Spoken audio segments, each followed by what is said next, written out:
अरे रानी, तुम सांवली, ऊपर से ये काली साड़ी, वो अच्छी दिखेगी क्या तुम्हारे ऊपर? पहले ही तुम्हारे रंग को देखकर लोग ताना मारते हैं। पूरब रानी को बोला। देखो ना पूरब, मैं बोलती तो कहती सास बोलती रहती है हमेशा। ऐसा लगता है जैसे कौवे को काला टीका लगाया हो। पति और सास का बोलना सुनकर रानी उदास हो गई। वो काली नहीं थी, कृष्ण वर्णीय और रानी नाक नक्शे में अच्छी थी, पर पति और सास कलर को लेकर रानी को हमेशा ताना मारते थे। क्या करेगा वो भी, वो गोरा और रानी कृष्ण वर्णीय।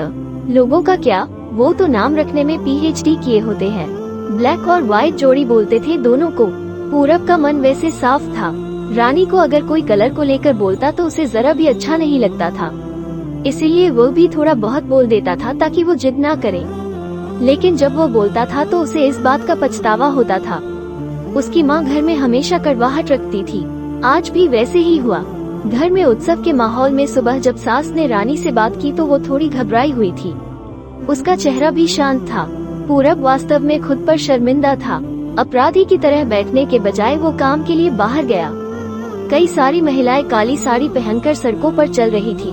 सभी ही गोरी थी ऐसा नहीं था, लेकिन उन पर वो काली साड़ी अच्छी लग रही थी। पूरब काम की जगह पर गया। उसका बचपन का दोस्त विक्की और उसका पूरा परिवार साथ में था।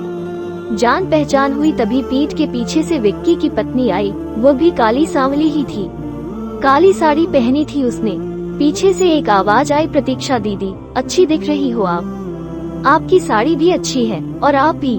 प्रतीक्षा के चेहरे पर खुशी आई, उससे ज्यादा विक्की खुश हो गया था। पूरब विक्की को गौर से देख रहा था। विक्की ने वो देखा और समझ गया कि पूरब के मन में कुछ सवाल चल रहा है। विक्की ने पूरब से सीधे ही पूछ लिया, पूछो तुम्हारे मन में जो भी है, मैं तुम्हें उसका उत्तर देने के लिए तैयार हूँ। पूरब पहले हड़बड़ाया, फिर वो बोलने लगा कि नहीं नहीं, ऐसा कुछ भी नहीं है।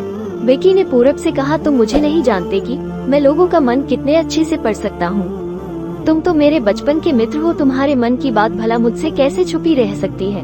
विक्की आगे बोला, चलो ठीक है, तुम्हारा सवाल भी मैं ही बता देता हूँ। तुम यही सोच रहे हो ना कि मेरी पत्नी जो रंग से काली है और आज उसने काली साड़ी पहन रखी है, फिर भी वो और मैं इतना खुश कैसे है। पूरब सब कुछ शांति से सुन रहा था और कुछ भी बोल नहीं पा रहा था। विक्की बोला, काला रंग ऐसा रंग है जिसमें दुनिया का कोई भी रंग मिला दे वो कभी नहीं बदलता, यानी कि किसी और रंग की संगत में वो अपना अस्तित्व कभी नहीं छोड़ता। इसी प्रकार प्रतीक्षा भी दिल से एकदम उस कलर के जैसी है, कभी भी रंगीन ना होने वाली लड़की है। वो अपने मर्जी से जिए, यही मुझे अच्छा लगता है। मैं उसे खुश देखना चाहता हूँ। लोगों का क्या, वो तो बैठे ही है बुरा भला बोलने के लिए। गोरी औरत रही तो छिपकली बोलते हैं, काली होती है तो चूहा या कौवा बोलते हैं। क्या क्या नहीं बोलते लोग। ताना मारने वाले मारते रहे, हमें हमेशा खुश रहना चाहिए, वही मैं अब कर रहा हूँ। वो सुबह मुझे बोली, मैं कैसी दिख रही हूँ, अच्छी लग रही हो तुम। ऐसा बोलने पर उसके चेहरे पर वो कोलगेट स्माइल देखकर मुझे सकारात्मक ऊर्जा मिली। घर से बाहर निकले तो सभी बोलने लगे कि अच्छी लग रही हो भाभी।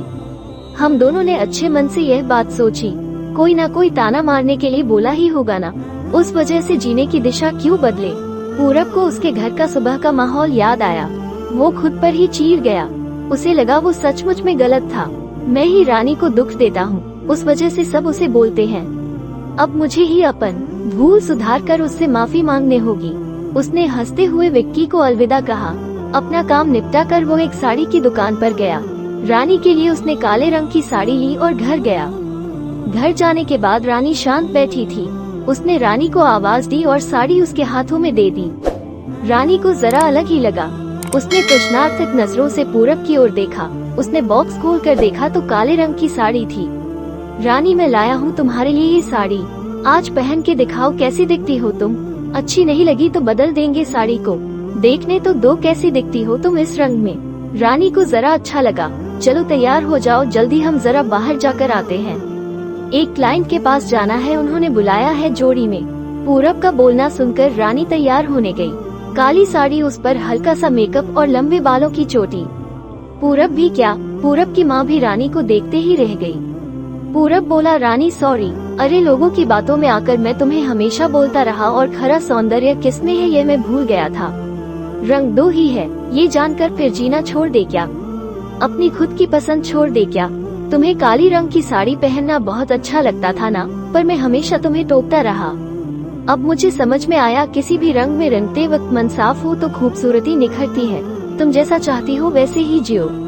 मैं कभी भी तुम्हें नहीं बोलूंगा। और हाँ, सचमुच सुंदर दिखती हो तुम। तुम्हारे रंग पर अच्छा खिलता है ये काला रंग। रानी के चेहरे की लाली और भी ज्यादा बढ़ गई थी ये बात सुनकर।